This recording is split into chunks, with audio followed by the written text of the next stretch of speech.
So, in your view, what are the biggest concerns about Africa's development in general, not focused on data or math? We have leadership crisis. we have one of the problem we have is leadership. And let me tell you this: one of the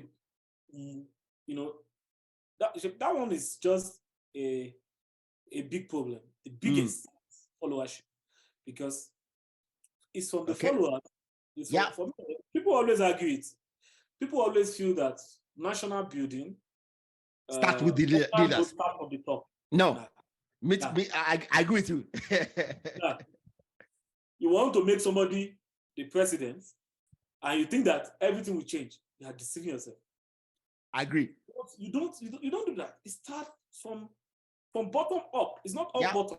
It's not up bottom. Yeah. Because we have a complex. Whenever I say complex, people argue. We have a very complex society. Yes. And sometimes you ask yourself, what do people really want?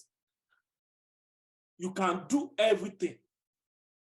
Build infrastructure, build this, and people will just tell you that you have not done anything. Because maybe a part of the economy or a part of the populace is suffering a particular thing. So we have a leadership problem we also have, because it's from the followers that our leaders also come out from. So we have this leadership and followership problem. And I think one of the ways we can go about is that let all of us begin to do the right thing. Anywhere you are, if you're a secretary, do the right thing. If you're a teacher, do the right thing. If you're a local government chairman, do the right thing. Any small places that you are, do the right thing. Because that is where leadership starts from. Yeah. That is the flow. Look at our country. When there is fuel scarcity, there's a petrol station that doesn't increase our production, our pump price. I've forgotten the name again. I can't remember now. She will not. I've forgotten. When taking advantage of people, this petrol station around the country will never increase the pump price. Is that not doing the right thing? Yeah. Because she's not taking advantage of people. She doesn't want to take advantage of people because of the scarcity. Why do we have the scarcity in our country? It's subsidized fuel. Some of them are landing in Benin Republic. They are landing in Cameroon. They're landing in UK. We are subsidizing for other countries. Yeah. But some people are smuggling this outside the country. So let all of us, in our small way, anyway we find ourselves in civil service.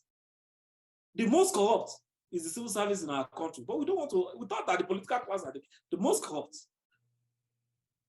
Yeah. Anyway you find yourself, let's do the right thing. Across board, all these issues of sitting tight as African leaders, you don't need it. People we have built in Cameroon, the president has been there like forever. That is not how a country we must. I know democracy cannot work for all. Have your own system of government, but let the voice of the people be heard. Yeah. Democracy cannot happen. Dubai, they are not doing democracy. They are doing monarchy. And they are fine. Everybody cannot do democracy. I agree with that. That democracy is not for everybody. Even if you want to have your own system of government, let the system of government still be. The UK that we are saying is democratic. One way or the other, it's just some few that appoint the prime minister now. Mm-hmm. It's not thrown open to the people. But one way or the other, they are still doing the right thing. So whatever form of government you want to come up with, let it be a form that the voice of the people will be heard, that it will enhance, unity and progress of the country. Yeah. It's not about sitting tight. Some people are born in Cameroon, they have not experienced any president in their life than this Pompeo. Yeah. So, we must, the African leaders must change their mentality. This expensive kind of government we are running, we need to put it aside and let's start investing in technology, we have the potentials. We have the land. We don't really have what we call natural disasters. No. that other people are facing.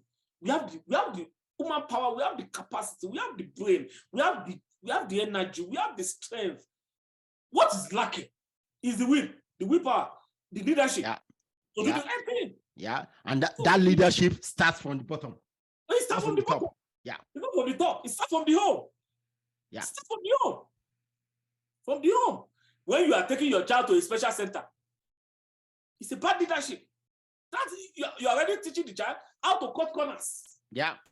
When you go to your student in the university and you are looking for a way, to get admission and all of that.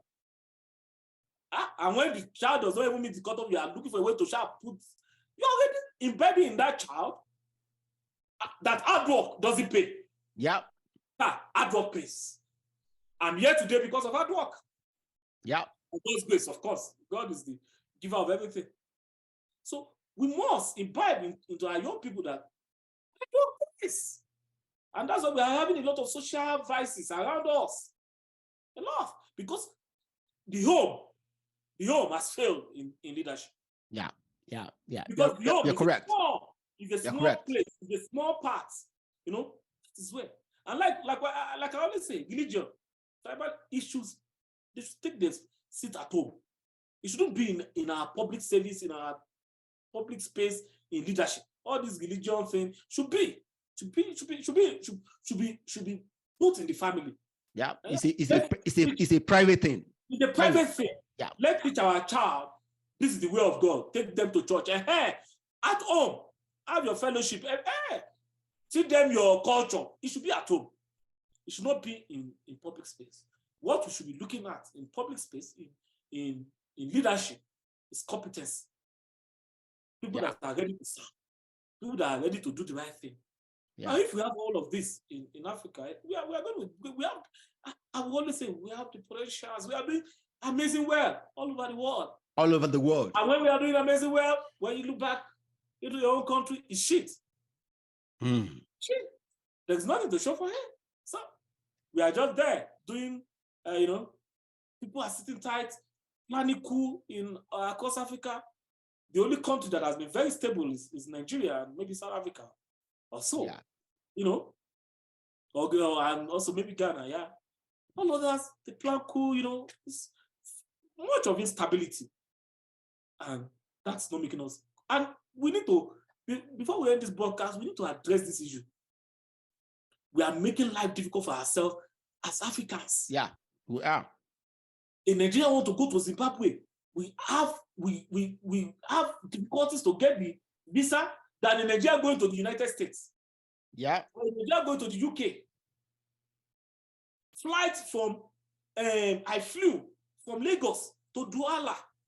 I spent more than 300,000. If I had just about 100,000, I would fly to the UK or France.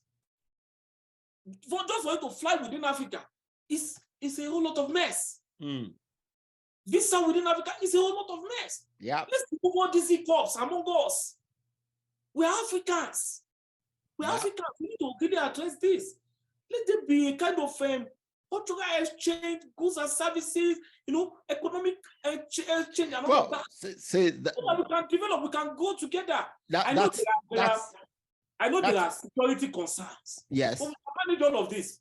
I know there are migration concerns because if like South Africa open up too much, everybody will go there. A lot of Nigeria might move there.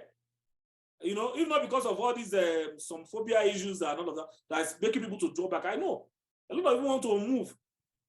I understand this migration, security issues, but we can manage it and remove all these bottlenecks of visa, of doing businesses together, of that's what a lot of people see. Nigeria and South Africa are straight. We know Kenyans are straight. We are not straight to each other. We can flourish and go together. So I think you two, as the host, please, you need to buttress on this point. No, we talk about it all the time. We talk about it all the time. See, there's a political angle to sort out Okay, there's a political angle, there's a economic angle to sort out. As individuals travel across Africa, we all hope that the political angles will be sorted out by our political leaders. And that's where we ask ourselves the questions. Are they really interested in sorting these things out? You know, so let's hope the African free trade area will improve some of these things, but also the transport infrastructure needs to be improved. Needs to be improved because of the lack of infrastructure. It's easier to go to Europe, from Nigeria to Europe, and then back to another African country, rather than going directly from Nigeria to that country. You know, so those bottlenecks in terms of infrastructure need to be sorted out. You know, yeah.